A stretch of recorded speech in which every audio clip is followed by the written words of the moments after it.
All right, thank you very much. Hello, everybody. It's your good friend Possible here, and I'm back in action with another look at another movie that came out recently, and that would be Pride and Prejudice and Zombies. Based off of a best-selling book, this is a movie that takes the original Jane Austen book, Pride and Prejudice, and adds zombies to it. Now, looking at this at first glance, you have to ask yourself the first question: how much of the original source material should I know before reviewing a movie like this? And in my case, I prefer to actually know as little as possible. Whenever it comes to movies in general, I just like to go in and let the movie stand on its own merits and just impress me and wow me and show me what's going on. If I know I'm going to see a movie, I'm going to try to avoid knowing as much as possible about that movie before I see it. Because I don't want anything to ruin it, I don't want anything to spoil it for me. If there's anything that's a bad thing about that, it's trailers. But here we have Pride, Prejudice, and Zombies, where the whole 18th century, I think it's 18th century, England is under attack by zombies. We really don't know about the rest of the world. These people are trained to be warriors, and what's interesting is that some people choose to be trained in the Chinese arts, and other people choose to be trained in the Japanese art. Now, the Bennett sisters, and there are five of them, and we are focused mostly on one, Elizabeth Bennet, played by Lily James. Her older sister, I believe, Jane, and there's three younger sisters.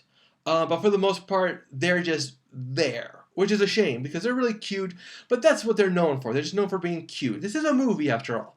And a movie is better served when you have a focus. That way, you're not all over the map wondering what's going on. And that's one thing I really liked about Pride, Prejudice, and Zombies.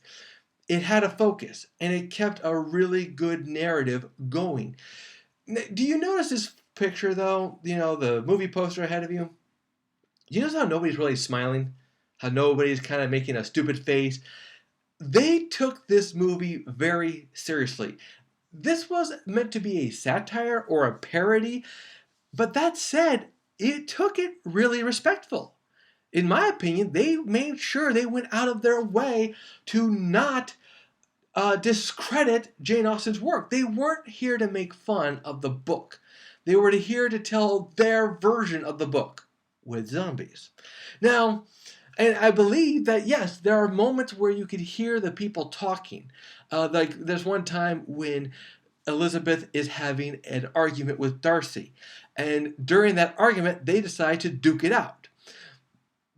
And they have the same lines I believe they would usually have in the book. However, now there's punching and kicking going on. It's not a joke though. It's not. This is done very differently than what I would expect it. I will say this about Pride, Prejudice, and Zombies. If you go to this movie expecting a laugh out loud comedy, you might be disappointed. I didn't find it that funny. However, I found the drama, the horror, and the action to be spot on. The storytelling, accurate and respectful. Also, meaningful. They didn't take themselves too seriously. They didn't take it too lightly. They gave it a little bit of a mystery, which also made it very enjoyable. But the romance was still there, and the connecting with the people was still there. The one thing I found funny about Elizabeth's story was that Elizabeth, being, I believe, the second eldest, I can't be sure about that, but everybody pined for this girl Jane, but Jane was in love with this other guy already. So, going down the line, they go for Elizabeth, and that's what these three guys do, literally. Darcy goes for her. This other guy who's a soldier goes for her, and Matt Smith's character goes for her. Even though technically Matt Smith and Lily James were dating at the time, but that's not important. What is important is the fact that it was really her story, and that's what made this movie work. And I was actually blown away by this movie. When I realized it wasn't going to be that funny or the kind of parody I'm used to in movies. I mean, we all know that the movie 50 Shades of Black came out. I haven't seen it. I don't recommend you seeing it. But we all know that when we think satire, when we think parody, that's what we think of. People overacting their part. and trying to be silly and trying to be gross in a vein to be funny. In a way, that's what you think when you see the poster. However, when you see this movie, and I do recommend you seeing it, you realize that they tried to make a very serious, good movie without being stupid. And that's the part I liked about this. I will say another thing. The fight scenes started off a little rough. Didn't care for the first fight scenes. But after that, they got better and better and better as time goes on.